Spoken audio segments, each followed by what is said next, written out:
اینجا رود مجید اسماعیلی در کرمان است و آقای دکتر سرخشمرود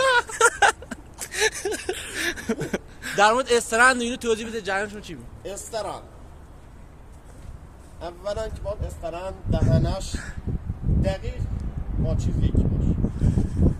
دوم اگر احیانا کارگری خطاکار باشه و استران رو نتونه جا بزنه خیلی خطرناکه.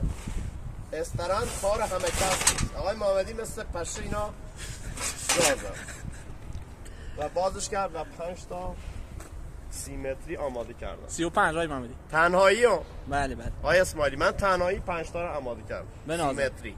چند سال سابقه SCS داشتی؟ من SCS تقریبا 7 سال بیشتر نبودم. SCS نظرت در مورد دکتر لیدگویی چی بود؟ دکتر لیدگویی واقعا